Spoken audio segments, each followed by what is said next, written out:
Welcome to Two Millennials and Mom, where we bring you engaging conversations and respectful disagreement across the social spectrum. Injected with the quirks of everyday life. Curl up as we navigate the complexities of this modern world with all the humor and warmth we can muster. And the occasional gentle ribbing. We're glad you're here. Happy listening. We're going to start today with a would you rather. But don't worry, it's probably not what you're thinking. Nothing painful, physically, or gross. Just a simple question that sounds easy until you sit with it for a minute. Would you rather the people around you identify you as being nice or kind, and why? What's the difference? I was taught to believe that being nice mattered. Manners mattered. Treat people the way you wanted to be treated. Don't escalate things unnecessarily. And I still believe all of that to an extent. Niceness keeps things civil. It helps people coexist. It's often one of the first things we teach our kids about how to behave in the world. I've often told the kids, be nice, usually to each other. Niceness teaches us to smooth things over, to let things go, and sometimes to stay quiet, even when something doesn't sit right. And while empathy is important, understanding where somebody is coming from, niceness on its own doesn't always move us forward. Sometimes it just keeps things comfortable. I've been thinking a lot about how often we expect kindness to look smooth, to look quiet, to look like letting things go. And choosing kindness is usually harder than that. I felt that tension recently after I asked a genuine question on Threads the other day.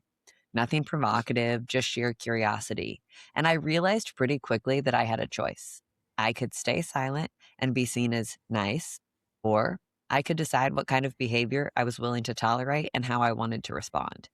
And that's where kindness, for me, isn't about keeping things comfortable. It's about intention. It's about staying engaged without becoming cruel myself. Kindness isn't always easy or well received, but it's choosing to respond in a way that reflects your values, even when that creates tension. So when you put all of that together, niceness is something we're taught to keep things civil, and kindness as something that takes intention and sometimes creates tension. It brings us back to that question I teased at the start. Would you rather the people around you describe you as nice or kind? Welcome to Two Millennials and Mom. I'm Callie. I'm Cole. And I'm Mom. So, Callie, I already know your answer. Oh, for sure. Yeah. You want to be kind. You want to be known as kind. I definitely Cole, do. does it make a difference to you? This is a little bit of a tangent. We're 12 seconds So in. Hit early. us with it.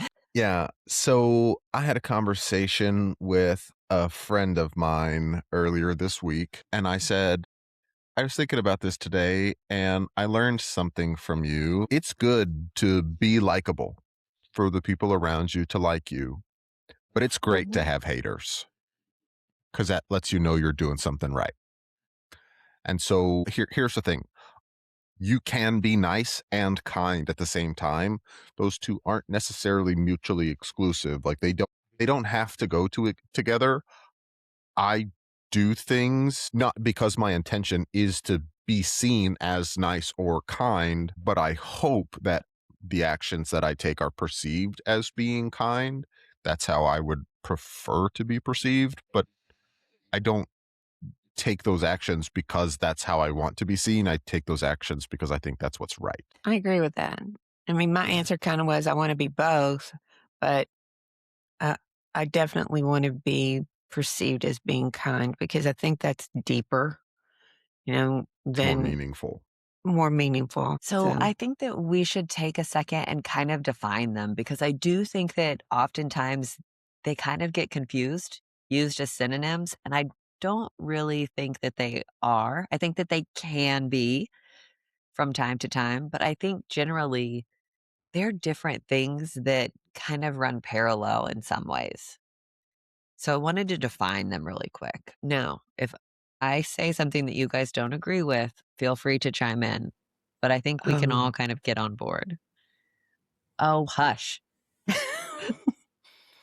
Okay, so I would define nice as polite, agreeable, much more conflict avoidant. You're focused on social smoothness, and we've talked about social lubricant, making sure that everything moves smoothly. You're often motivated by approval or harmony, the kumbaya moments, if you will, but it tends to be a lot more passive. Whereas kindness, I feel like, is centered more around honesty, true caring, and being principled. I think that there is a consideration for the long-term well-being that is more taken in and more front and center with kindness. I think that it's motivated by empathy and responsibility for whoever you're interacting with. I think that kindness is much more active.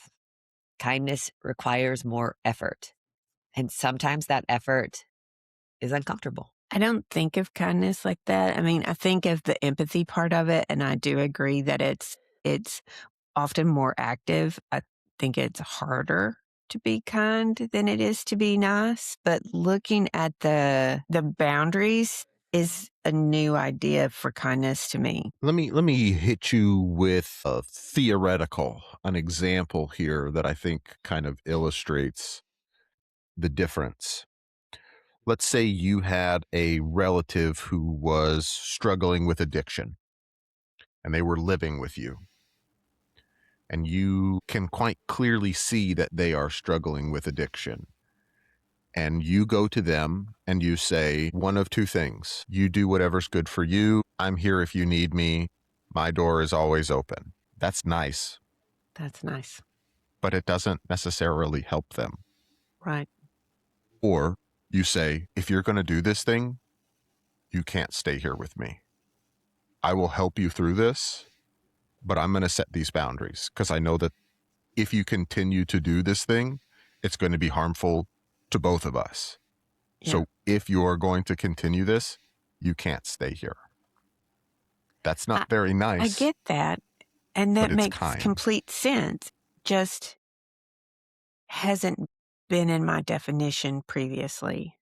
I mean, think about this, Callie. We both have a mutual acquaintance that we routinely say, he's the nicest guy. And other people that we know, I mean, I get so tickled because that is the definition of who he is. He's the nicest guy.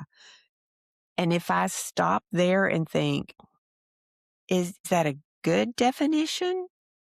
Because I've always thought that it was a really good definition. But I think that you have to take into consideration the trajectory of it, where all that leads to. If you're just being nice for the sake of everything being even keel and everybody being happy, again, that kumbaya moment, have you made any actual progress? Because just out of human nature, there is friction and turbulence amongst personal relationships. Yeah. Yeah. So I don't want to come across as demonizing niceness because I don't think I think in some cases it's worth that. In others, I don't think that's true. I think that there is a case to be made for the importance of not moving backwards. And sometimes niceness can help with that. Yes. Explain that. Not moving backwards. So we've kind of defined kindness as being forward looking. Hey, we're taking these actions. We're setting these boundaries. We're treating people this way because we think the outcome will be better. And that's really important. Sometimes that's really difficult too. And so to say, I'm going to be nice and tell you can do whatever you want, that has an opportunity to let things go backwards. But in a different relationship, I see. to be nice, just to simply be polite, to not allow that relationship to worsen because of someone else's actions, it can at least be a place to set the bar, to say, I understand you're going through something hard and I'm not going to be cruel to you because of that. That can just be niceness. I think the way that I kind of define it in my brain has to do with, and y'all may disagree, but has to do with niceness is much more surface level. Everything looks pretty. Everything is smooth and easy. This is all good. And there's nothing wrong with that. There's nothing wrong with the surface being easy, smooth, nice. I think kindness is digging into that much deeper, digging into what the future is going to look like, how that growth is going to work. You can throw a piece of turf on a bed of asphalt and it will look pretty. There's nothing wrong with that turf, but you're never going to grow flowers, vegetables. Yes. And you've got to take the time to break down that asphalt and cultivate that land and water it and put in effort to digging deeper, literally digging deeper to foster that relationship just I between think you that's a and whatever great it is that you're analogy. planting. I think it's interesting because I think I came from a generation, maybe more than a generation, that taught women to be nice, Oh, yeah. to be accommodating, and to do things for other people. And we found that that niceness didn't always serve us well. Mm-hmm. And so I think that's very interesting in this perspective. Being nice isn't necessarily always beneficial. Yeah. I mean, we've talked before about walking down the street and getting catcalled. Cole, I know that this is a regular occurrence for you. Every I'm day. sorry. But you can react a couple of different ways when that happens, when that moment arises. You can turn around and cuss that person out. I am not some piece of me. I am not this to you. You don't have the right to say that to me. You can ignore it altogether. You can smile and say, hey, thanks. That made me feel good. I mean, there are lots of different ways that you can deal with that. I think that you're 100% correct, Mom. I think that your generation did grow up placating the people around you to your own detriments. And I think that we saw that, my generation saw that and said, yeah, that's what we're supposed to do, I think. I think that that's what we're supposed to. This feels weird. I don't know that I like think- this. Yeah, I think my Prioritizing generation. niceness over Yeah. kindness. Yeah. I think my generation really recognized it, and hopefully we taught the next generation a little bit better that that's not your role in society, is to be nice. Yeah.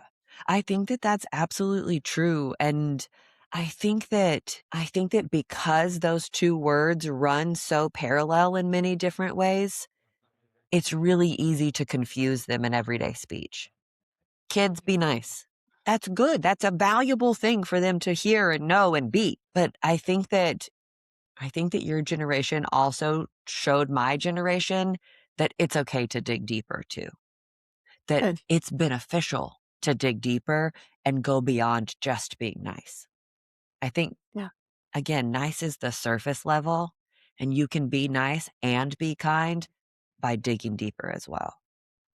You know, Yep. I mentioned earlier in the intro, I had a couple of weird interactions on Threads, which for the most part, I think Threads is great. I've mentioned that on several occasions, but I asked a question. We were watching the opening ceremony of the Olympics, and I asked a question about, had something gone on? Is this normal? I'm not a super big Olympics fan. I'll watch it. I find it interesting. I love the stories and rooting for the underdogs and the people who are there and who've worked so hard to go and accomplish their goals and their dreams, and I'm excited for them. But I wouldn't by any stretch consider myself an Olympics super fan. So I was noticing during the opening ceremony, it's like, okay, this country, they have 2 athletes in the Winter Olympics. Okay, this country, they have 7 athletes in the Winter Olympics. And I was like, now, don't get me wrong. There were several countries that they were like, they have 154 athletes. Okay. But I was just kind of confused by that. I was like, hey, is this normal? Am I missing something? Has something happened where athletes are like, we don't want to participate? What's going on? And I had some really helpful people who came in and said, hey, for the record, this is pretty normal. In fact, this is one of the largest Winter Olympics we've ever had. On average, Winter Olympics, you have about 3,000 athletes. But in comparison to the summer, which we just had 2 years ago and is most recent memory for me, for Paris, they had 10,000 athletes. That's a big change. Yeah.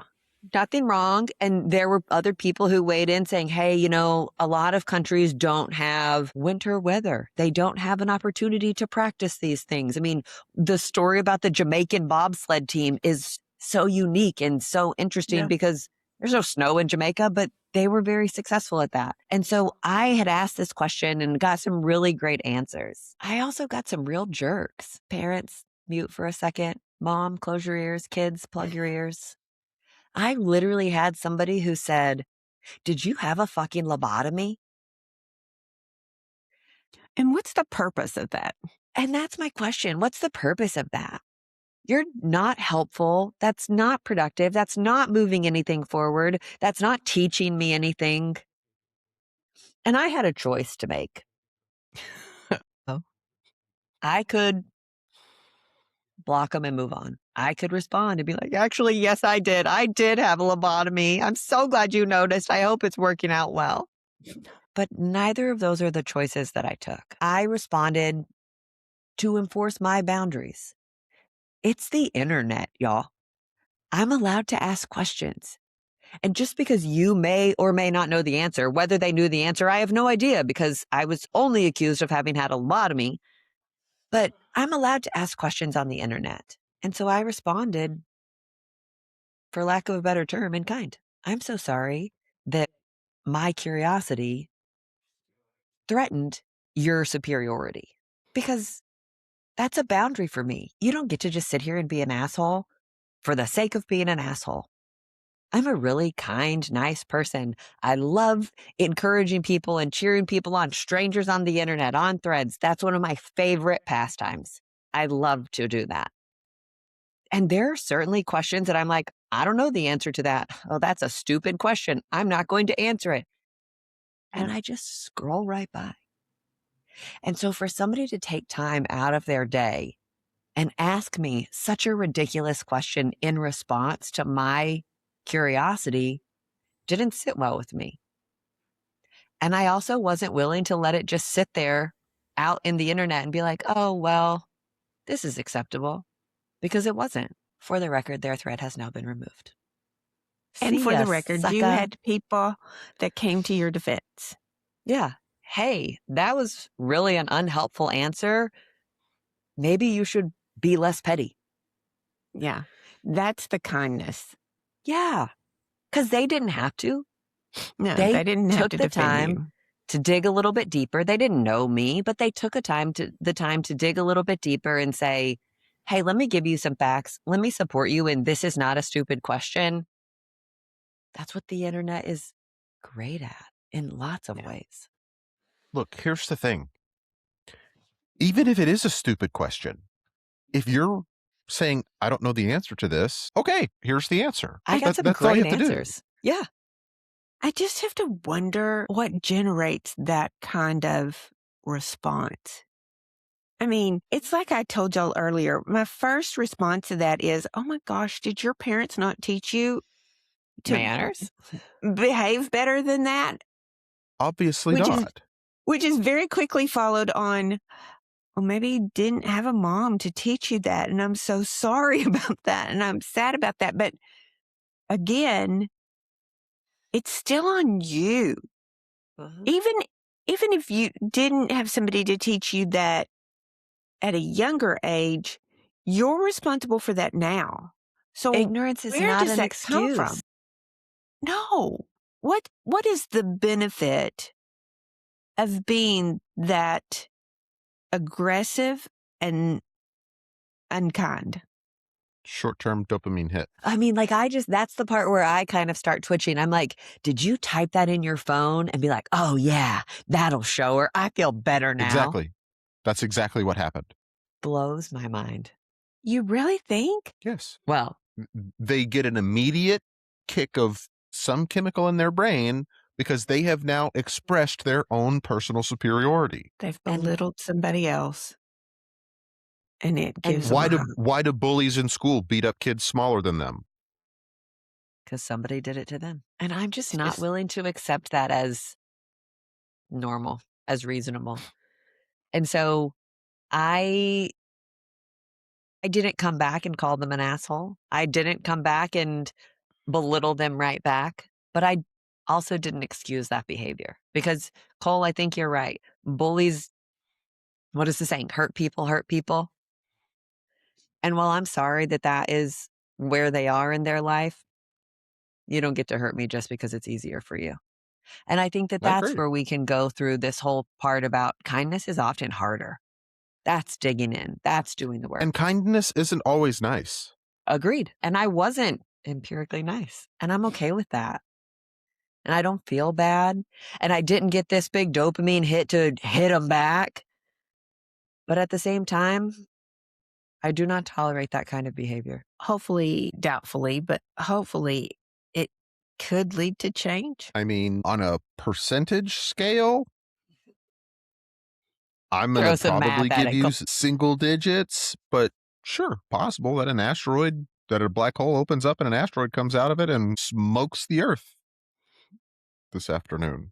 And I'm thinking about the story about the kid throwing the starfish back. It made a difference to that one. It made a difference to that one. I mean, I'm going to hope. Yeah. I'm going to wish that it made a difference. And And that's maybe it fine. was just a bad day. And that's the part. That's the coolest part. Everybody's allowed to have a bad day. And I do not have any expectation of getting a message, hey, I was really being a jerk the other day. I'm sorry about that. Would be nice, though, wouldn't it? Or Sure. kind. But so would $50 billion. How realistic is that? Not sure. I feel another tangent coming on. Oh, no. Do I think we should it. avoid this one. No, I think we should avoid this one. So let's start talking into. I'll go this far. I knew he couldn't do it. If you guys are familiar, I think I've brought this up before with the dead internet theory. How do you know this was even a real person? You have a Oh. point. Oh, agreed.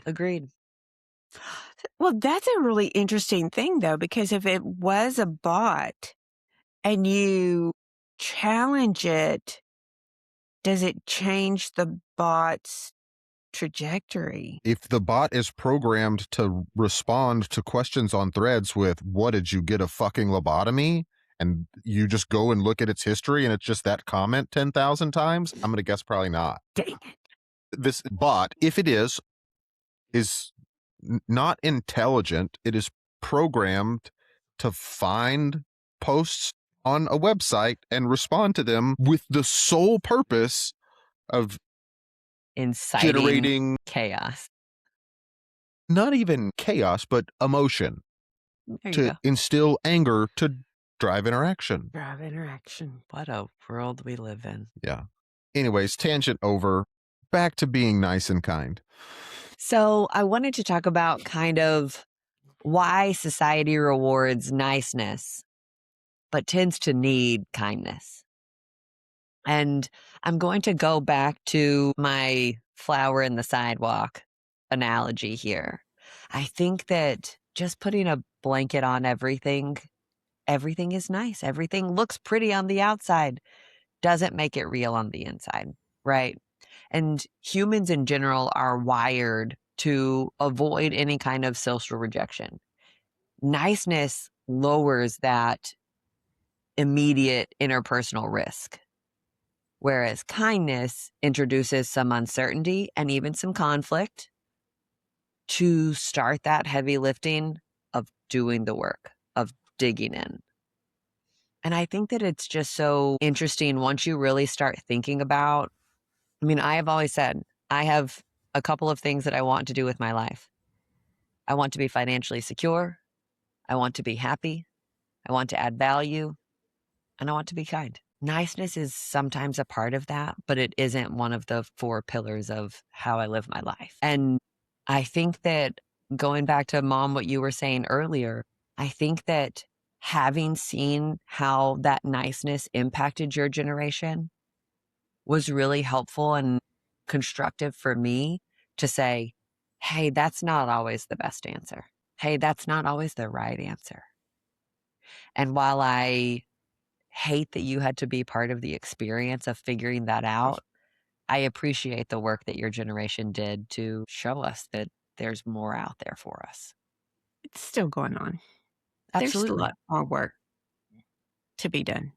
There will It's a always be. Programming that we've been taught, I think, that we do almost instinctively, innately now, that we need to be aware of. If my goal is not niceness, but kindness, it's a much fuller job and goal workload to be kind. And I it's just keep funny because having when I think of you, I mean, you really do work very hard to be kind. And when I see that in you, it's normally when you're talking to somebody and you just have an ability to empathize with people. And I think that that's what it is. I haven't thought about the boundaries because I don't see that in what I normally experience with you, with other people, in the way that you exemplify kindness. But it makes sense, Cole, when you talk about the drug addict relative, it makes total sense that there's a difference between tolerating being nice or helping and being kind. It's a new idea of the boundaries. I just keep like my brain is being flooded this morning with analogies, and this one I thought was pretty good. Niceness is buying your ticket to see the show. Kindness is investing in the theater. Yeah. Because it's a lot more work. There's a lot more to it. It's a lot deeper, longer investment. I think it has to be much more intentional. Yeah. Sure. But that's what investment is, right? Yeah. You can buy the ticket to the show and be done in an hour and a half. You don't invest in the theater and walk away empty-handed with nothing and never think about it again. But I also think, Mom, you were talking about boundaries earlier or a minute ago, and I'm trying to think. There was an old adage that I feel like applies here, and it was something along the lines of, if somebody throws a fit because of boundaries that you've set, it just is that much more evidence that boundaries are needed, that boundary is needed. And so I think to some extent, this is absolutely intended to be a compliment. I think because you don't see those boundaries quite as directly is because they're not set the same way with you. They're not needed for you. You're not having that friction of a boundary being set right there in front of you to address all of the time with me in most cases, is what I mean. Does that make sense? I'm not sure I followed it. I don't have to set boundaries with you. I don't have to tell you to be nice to me or to be kind to me. And so, because that just isn't a thing, you are inherently nice and kind to me most of the time. And so those boundaries don't create friction between us. You don't notice them every day because You're not trying to climb over them. you're not trying to climb over them.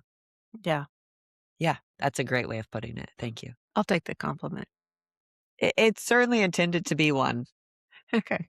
Roundabout, my bad, but It was such a nice thing for you to say. sorry. So, Gig, I think you had some empirical evidence on the difference between the two. Can we talk about that a little bit? Yeah. I think that, again, we have to kind of toe the line of niceness isn't a bad thing. Being nice isn't wrong. There are lots of beneficial qualities and characteristics of being nice. Niceness strengthens group cohesion and cooperation, especially in team settings. I mean, you catch more flies with honey, right? And so I think that there are a lot of good things. There are studies out there that show that acting nice, even things such as smiling or using a warm tone of voice, actually boosts teamwork and cooperation by strengthening those social connections. Can you imagine walking into your job, a group project or something, and you've got Grumpy Grinch in the corner? Are you super excited to go and work with Grumpy Grinch? Probably not. But if you've got a little bit more, I don't want to call it a cheerleader, but a little bit more ready to go, ready to dive in, willing participant, you're going to be much more inclined to get to work together. That is one of the characteristics of niceties that I think are beneficial. I think that we have to be careful to not silo being nice as just being soft feelings. It raises morale. It definitely not. raises that willingness to cooperate. I think that being nice feels good. I think that, you hear about all the people paying it forward. I want to buy the guy behind me their coffee. I want to take care of and the trains that kind of causes. There were 62 people who bought the person's behind them meal, coffee, whatever. Like, that's just a good deed for fun.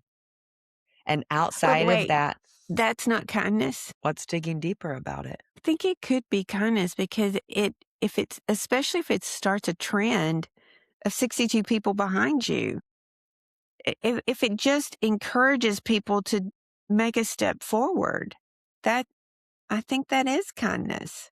But I think that that's the thing. It can be both, but it doesn't have to be both. I think that if you've got 62 people in a row, one of them is doing it just to not be an asshole. I don't want to be the one who breaks this. Okay, fine. Buy the one behind me. Sounds good. And there's nothing wrong with that. Yeah. And so I think that in some instances, yes, that would be classified as kindness. And in some, it wouldn't. Some, Okay. it's just being nice. Okay.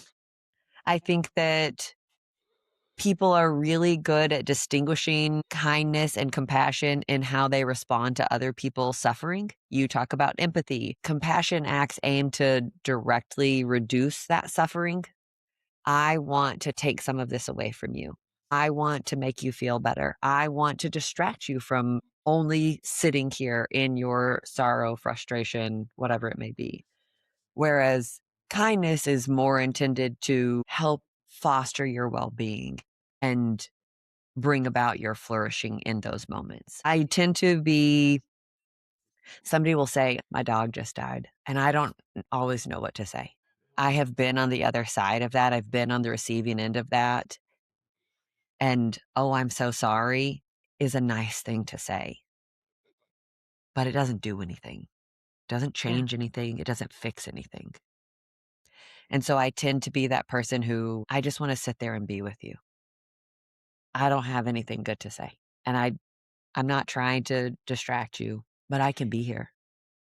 What's the story of the little boy who climbs up in the person's lap and they say, why did you couldn't do anything about their sadness? And he says, but I could cry with them. Because think about that just from an emotional standpoint, beyond just the crying part of it. All of a sudden, you've started developing a relationship of trust. No matter where you are in your spectrum of relationship with that person, I can be exactly what I am with you in that moment. And that matters. And I think that grief is a really good example of this in many cases, but I'm sorry that happened to you. That really sucks. It just isn't very helpful. Whereas an opportunity to be hurt and to feel lost and safe in that lostness. Is that a word? I don't know. Not Whatever. really. To be It is safe. now. Yep. To be safe in your lostness, I think is that safety net. Allowing somebody to be exactly where they are and being okay with that. And to not make them be alone. To not force that person who's struggling, who's grieving, to entertain you, to make you feel better. Hey, I'm really sorry your dog just died. It's okay. Because now it has taken the whole toll and the whole situation and flipped it around to where now I have to come back and be nice to you and make sure that you're comfortable. But I'm still grieving the loss of my dog. And to take that weight and burden and add something like entertaining that person in that moment who's trying really hard to be nice is adding weight to their plate, to add more to their plate rather than just being there. And there are absolutely people who just want to be alone. Okay, there's nothing wrong with that either. But recognizing what it is that they need and providing that for them, I think is the digging deeper. It's not just the platitude of, hey, I'm sorry that this happened to you. Now you're making it weird. I don't know where to go from here. You need to be alone, and I just want you to know I'm going to be here if you need me. Cole, you've mentioned it before. You're really good at that. You're not going to come in and be like, so tell me about all your problems and what's going on. but you are going to come in and say, I'm here if you need me. I'm here if you need to talk. I got you. And I think that that alone really carefully illustrates the definition, the differences in those definitions of niceness and kindness. I'm going to supply you with what you need rather than give you what I have to give. Yeah.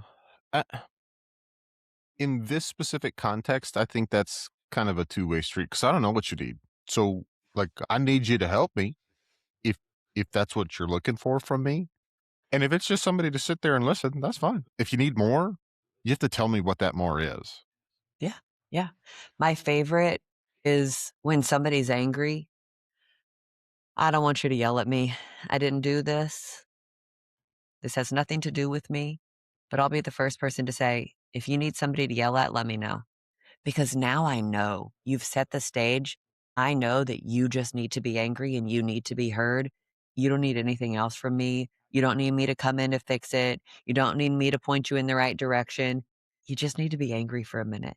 And I have no problem providing you a safe space to yell and be frustrated and get it all out. Because I think bottling all of that crap up sucks. It's weight. So psychologists have found that kindness and compassion are definitely not the same thing, as we've been discussing. Compassion is about suffering directly, while kindness is about creating conditions for well-being and happiness. I think that, again, it's about digging deeper. Kindness is digging deeper. Kindness is willing to go to the next step and to go the extra mile, where niceness is very surface level. I just keep thinking kindness has a weight to it that niceness doesn't have. Yeah. Niceness is so surface. Kindness is, you can come here to get away from that, but you can't bring it here with you. You believe that? What do you mean? I think kindness is, you don't have to do the work alone. I'll help I think you that's carry part of it. Hey, go back to what you said. You can bring it here. You can come here to get away from that thing, whatever that thing it is you're trying to get away from, but you can't bring it with you. We're working to get away from that. So this zone of kindness, whatever that is, can't be here. The yuckiness moving forward, not the grief. Sure. And like in the instance of grief, it's obviously you can't say you can't grieve here, Right. but it's, you have to be taking the steps to move forward with that grief. Let me help you. Yeah. Let me show you things that you can do, but That's you can't just boundary wallow in again. that. Yeah. Exactly. Yeah. You Yeah. can't The just wallow in it. willingness. Yeah. The willingness to do the work. I'm happy to help you do the work. But we Yes. have to be doing the work. I can't do it for you though. Right. Right. I think that makes sense. So niceness is a real psychological trait connected with friendliness and happiness, but it's a specific type of pro-social behavior that is distinct from other forms of kindness. Research uses a niceness scale that shows that niceness, warm, friendly actions is a distinct kind of behavior, but doesn't capture all of what kindness can be. I think that, again, we have to recognize that while they may appear to run parallel, they are different things. I got stuck on the niceness scale and I was literally thinking, oh, so what's a 1 on the niceness scale versus a 10 on the niceness scale? Just another tangent for you. Thank you. Thank you is a 1. Thank you for doing that for me. This meant a lot to me. I appreciated you recognizing where I was. Okay. Is probably a 5. And then I Okay. would say a 10 is somewhere along the lines of, and I feel like I'm going to come back here in 2 hours after we finish this recording. I'm going to be like, oh, I had a much better example, but this is what I got. So bear with me. I think 10 is, thanks for doing that for me however long ago. Now I want to return that favor. I got you. Well, again, 10 could be with kindness mixed in, right? Yeah. Totally. Yeah. Sorry. The No. niceness scale, just the visual in my head. So, no, I think that that's great. So I think that there's nothing unkind about thank you on the 1, right? But scooting that scale up, comparing it with and contrasting it, and in conjunction with other positive actions, increase the meaning and the confidence that's built, as well as the value of the connection. That's Okay. to me where the scale kind of changes. Gotcha. I also think, and we talked about this ages ago in another episode when we were talking about saying please and thank you to AI chatbots and large language models, learning language models, whichever way it is, I can never get it right. That is not only to, at least for me, is not only to help keep me out of trouble in the case of a AI revolt. It changes something in my brain that says, hey, saying please and thank you and having those manners, even with something as distant and unreal as an AI chatbot, still matters and helps me develop that habit and form that trait to be consistent when I am talking to a human. And so thank you to an AI chatbot is a 1. Thank you to my mom for making brownies is higher than a 1 because it means and it deepens that connection. I think that would be letting you have a bite of that brownie. It was a really good brownie and I'm very appreciative. But here's the thing. People who actively do kind acts for others do report more meaning, more self-confidence, more connection than with Yeah. other positive behaviors. So there are psychological benefits unique to kindness. I love Yes. that. Yes. I think that, I mean, kind of going back to the 62 people behind you in the line thing, doing good things and kind things to other people, nice things even, feels good. I always go back to compliments. Feel like I am so weird, like, oh, Callie, you're creeping on that lady in her cute dress, but she looks great.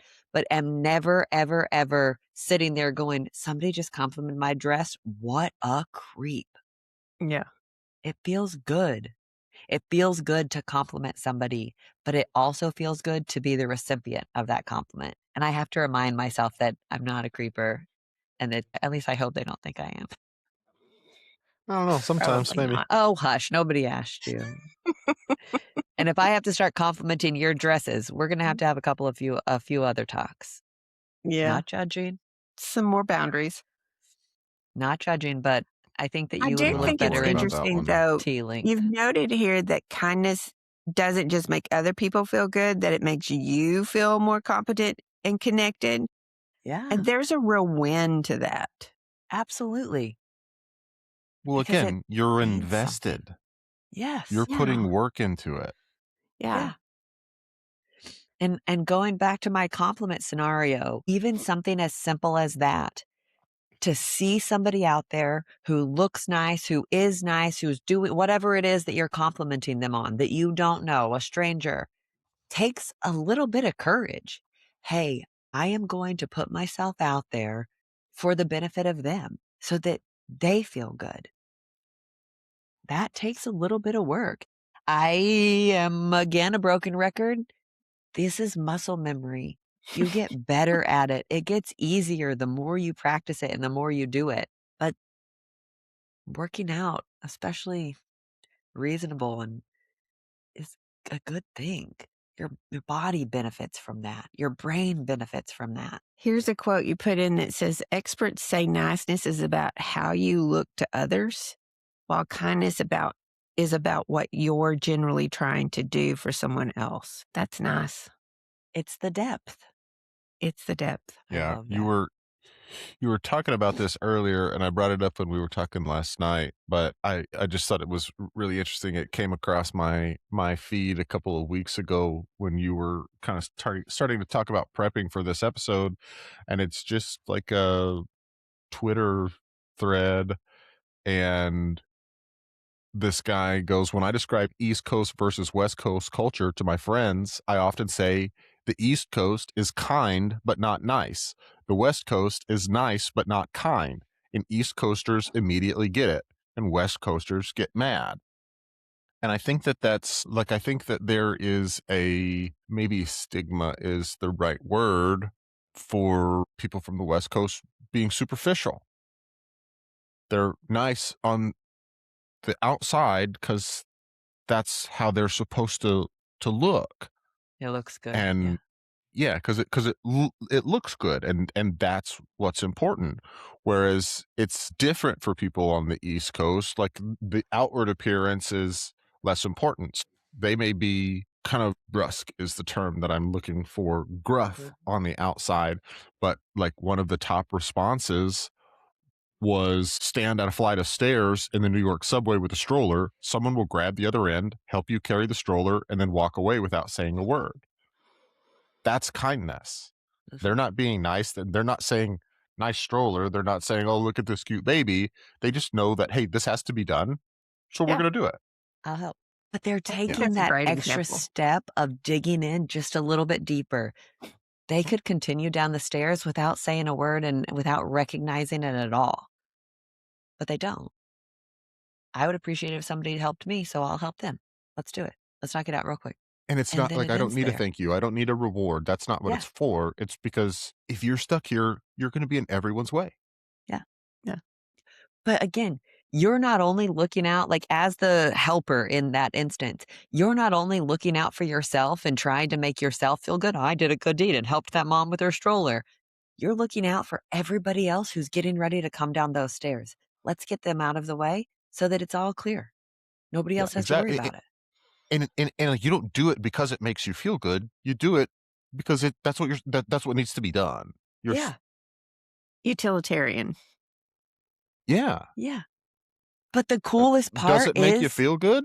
Great. it That's a nice still makes side you benefit. feel good. Yeah. But that's not the point. That's not why you're doing it.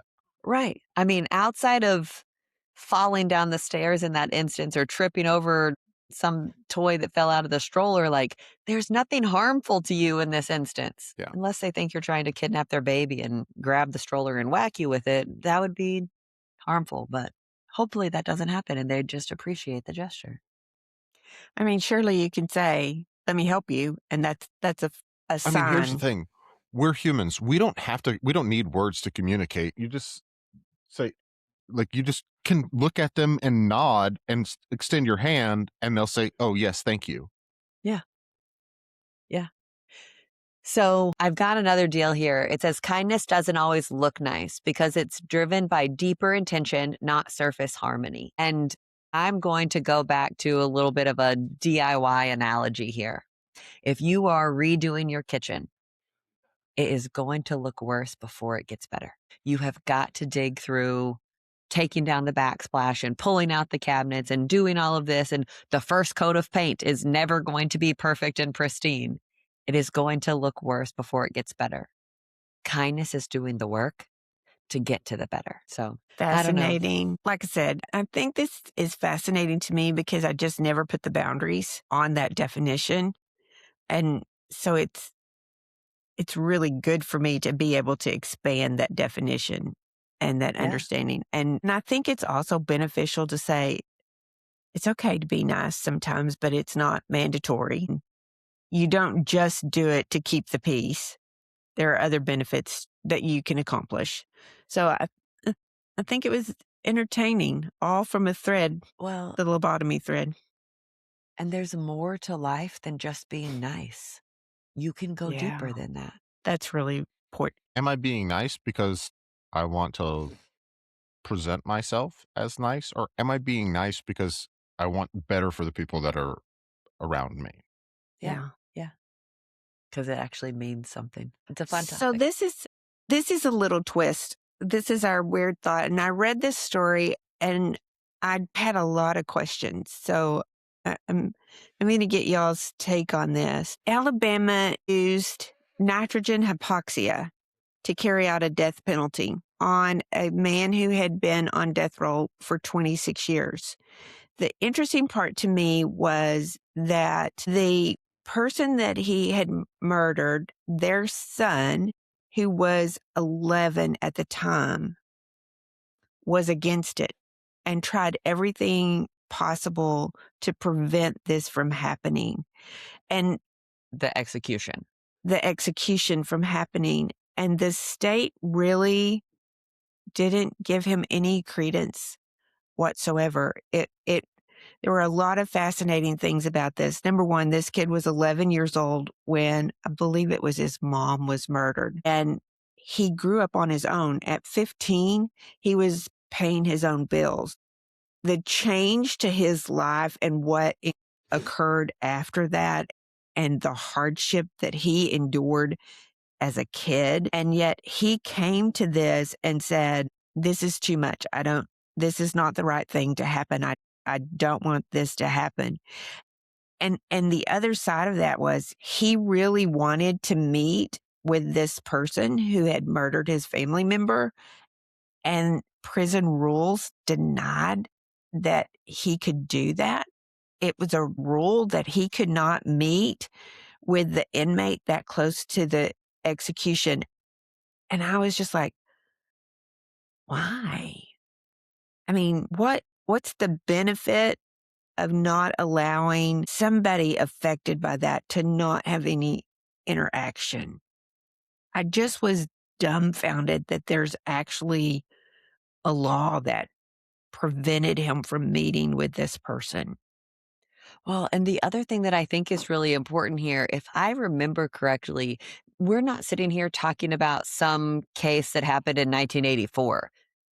This was in January, if I remember correctly, of 2026.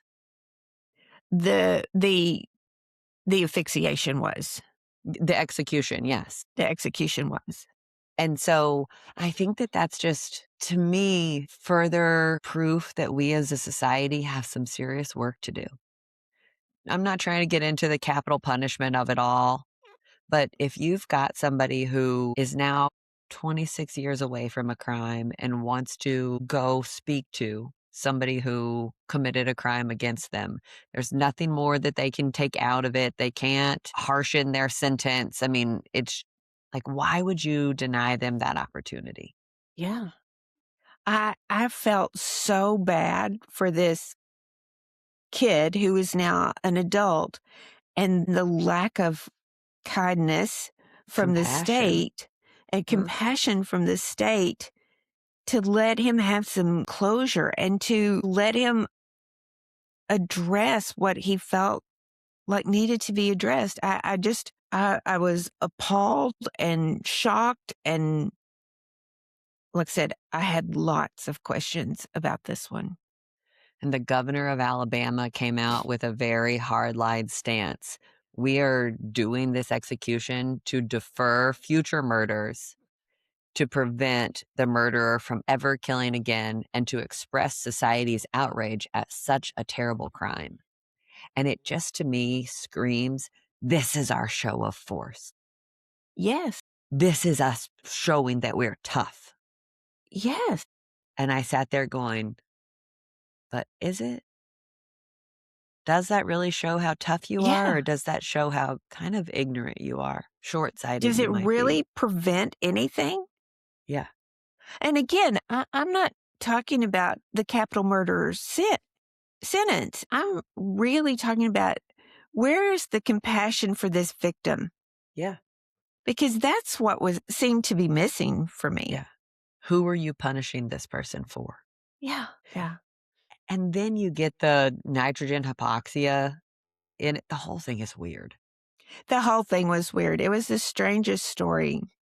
So weird. Yeah. So weird. How about a good news story? Yeah. Please. So, I recently lost a friend, and I thought this was the coolest idea, and know that I have this Trait. supply of things too. Yeah. But what they did is, she had bought greeting cards or postcards or note cards, and they gave them out at her service and said, they put them out on a table, and there were lots of them. Let's just say, I'm not going to classify the number, but there were a whole bunch of them. Some of them were hysterically funny. Some of them were very sweet. I mean, these were blank cards that she'd bought with A the stash. intention of sending to somebody. Yeah, her stash, which again, I have a stash just like that. But they put them out at her funeral and said, look through these. The ones that you think she would have sent to you are, the ones that tickle you. Pick them up and take them home and think of her. And I thought that was such a cool idea to do with something that she had touched and that, had attracted her attention. I thought it was such a fun idea. Yeah, I think that it was. I mean, I think that you can see somebody's personality so much, especially after Yeah. they're not there anymore. You can see their personality and kind of hear their heart in those moments. We had a card the other day that we were laughing about that Dad had bought Mom for Valentine's Day ages ago, Yeah. and it was about a donkey and locking his ass up in jail and all of this. If loving you is wrong, lock my ass up in jail. And it just screamed Dad. Yeah. Well, okay. Also, we have to put in that we're sitting there one night and all of a sudden we start hearing this weird noise. Just a little Weird beep. noise. Just a little beep. Just a beep, beep, beep, beep, beep, beep, beep. It was And not even a beep. It sounded more like a ticking time bomb. so we're all scouring the room, trying to figure out. I mean, we pulled boxes out and we moved magazines and we were down on the floor on our hands and knees looking for this. And it turned out to be one of those battery powered Singing cards where you cards. open it, it sang an old hee-haw song. And the battery apparently was going dead, and so it had started to make its own noise. And so I mean, Callie, how long did we spent a bit of time looking for this stupid card, only to open it up and it really be exactly your dad. Now, I will also say that in the middle of the night, it started again. We'd moved it, we'd opened it, we had it, and in the middle of the night, 3:00 in the morning, it's sitting over there beeping again. And I'm trying to rip it apart to rip the batteries out because it's still going. And it would Obnoxious. just make its own little idea of oh, Noise. now's the time to start making noise. But it was pretty funny. There is another story, though. There are two best friends that have exchanged the same birthday card back and forth for 81 years. And it started and they sent it. And when you open it and you look at it, it's got all of their signatures and notes over the 81 years that they've sent the exact same card back and forth to each other over that period of time. It was fun. I mean, talk about history. It started in 1944 when they were 14 years old, and she received a birthday card when her family had moved away to Indianapolis during World War II. And these two girls at the time just kept sending it back and forth and back and forth and back and forth. And that means somebody kept up with it for 81 years. Yeah. I mean, think about keeping a card. I mean, y'all would say I do that anyway, but I don't send them back and forth. But what a cool, and I went through the whole thing. During the war, it would have been, it would have been harder for them to get a new card and all of those kinds of things. And so they were recycling in 1944 to send this card back. But the fact that they kept it up for 81 years back and forth to each other just was a fun idea. Cool. Very cool. Very kind and nice. Yeah. Love you guys. Love y'all. Me too.